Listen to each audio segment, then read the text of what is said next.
Hello, this is Lizzy Borden, and you're watching Underkill TV.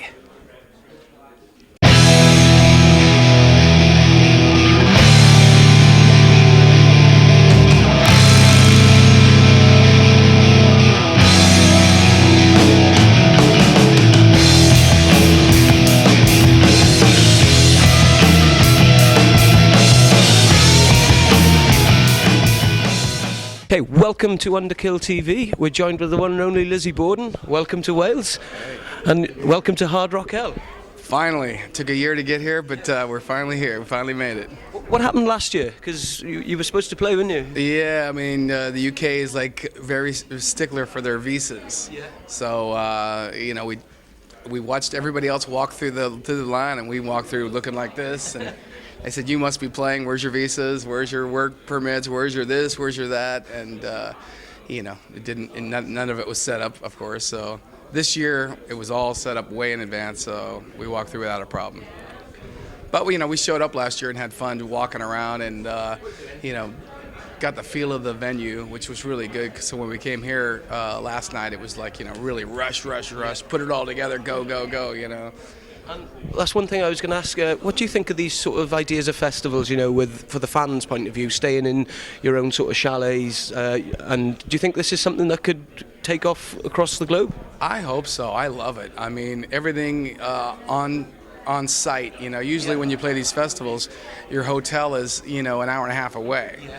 So it's always a nightmare. And also, you get more exposure to come out and run around and have fun. Like today, we're going to be running around all day today throughout the festival. So we get to experience that instead of just sitting at the hotel, an hour and a half away. So yeah, I love it. I wish that every festival had an on-site campus like this. So the problem is the parties last all night. so. Yeah, I'm feeling it this morning. Yeah, see? And you've got a new album out, and you're currently promoting that on the tour. Well, we have the last record, Appointment with Death, and we're still touring on that. But this tour is called Death Takes a Holiday, and we actually built the whole tour around 3 festivals. One in Mexico with Megadeth, where we started this tour. It's like 25,000 screaming Mexicans. It was insane. And then one in Germany with Saxon and Lordi and all these other bands, and that was a great festival too. We had a great time. And then this is the last one. And then we did club dates in between throughout, 13, 14 countries. Yeah. And how were the club shows coming through Europe? Was the demand still there? We got so lucky because last year we did the same tour, and it was so freezing and so cold.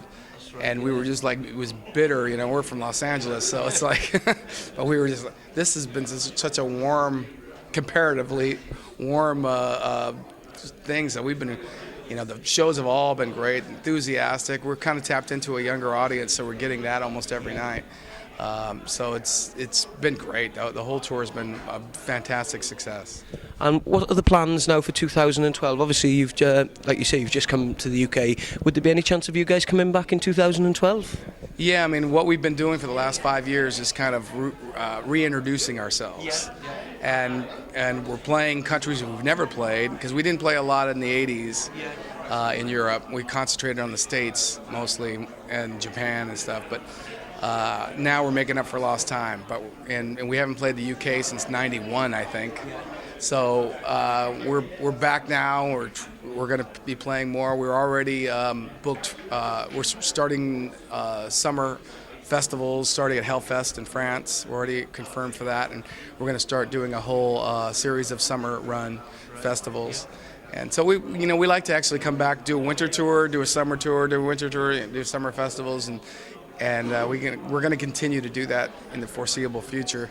And we have, we're working on a brand new record that we're going to have a single and a video out probably by March, and then the album will follow. And that was the other thing I was going to ask you about with the way the music scene is now, with the download sort of generation. Are you all for that? Do you think it does help the bands now, or do you prefer the old-fashioned way of? I mean, a band doesn't need to state itself on record sales anymore, I don't think. Yeah, I mean it's hard to. I mean, buying that record the first day it comes out, having the physical thing in your hand is such it's like a Christmas present. To download it, you listen to it, I don't know if it has the same feel, but there's no turning back now. So it doesn't even matter. In fact, I heard on this run, people are saying in Europe, all throughout Europe, the physical CD will be gone by 2013. That's what I've been hearing. So it will actually be gone. There'll be nothing there. So, we put a lot of effort into artwork and stuff like that. So we're still going to do that. It's just going to be online. And the music is almost giveaway now because people are just downloading it for free. So the whole business collapsed, and now it's kind of trying to find itself on how can you make money and physically keep going. It's all transferred to the live show now, as far as money, being able to make a living in music. Because the albums are not selling unless you're a pop star or a rap star. They're still selling for some reason. But. It's a weird thing to have to deal with right now, and have to try and understand how can you sell a song, when people can download it for free. But it's also, the good side is you get the whole internet. Second you put something up, it's exposed to millions of people where you didn't have that before. So there's a good and evil about the whole thing, and so exposure. If exposure is the top thing, then it's a perfect thing right now.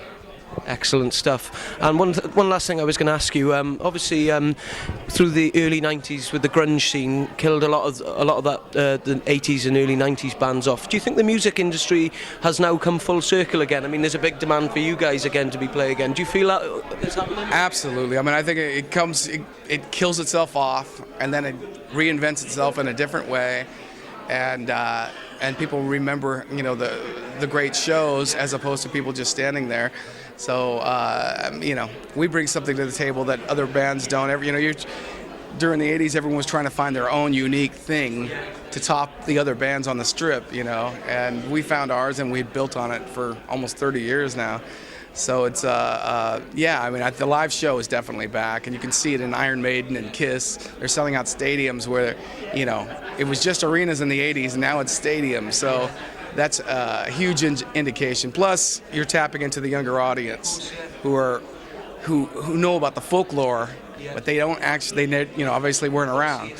So now they want to see it, and they're seeing it, and it's as good as they heard.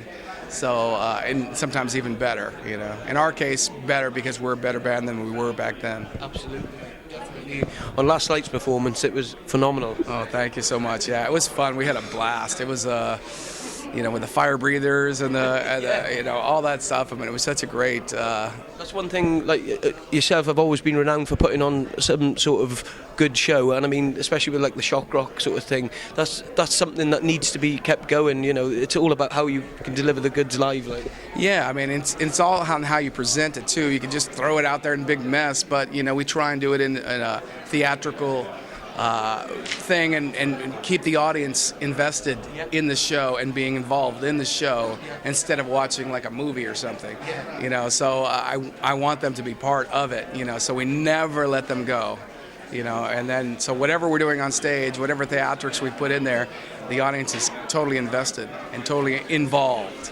And so it's an interactive thing, and it's even getting more so as we go along. We're trying new ways of reconnecting and connecting with the guy in the back of 25,000 people, which is pretty difficult to do, especially if you don't have giant screens. But when you do have the giant screens, it's even better. You can really tap into that.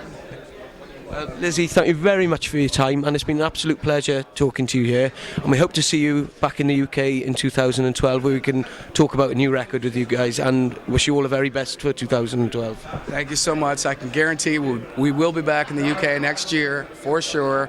We're coming back to stay and reintroduce ourselves, and hopefully everyone can get a chance to see the show. Once again, it's been Underkill TV with the one and only Lizzy Borden. Thank you very much. Thank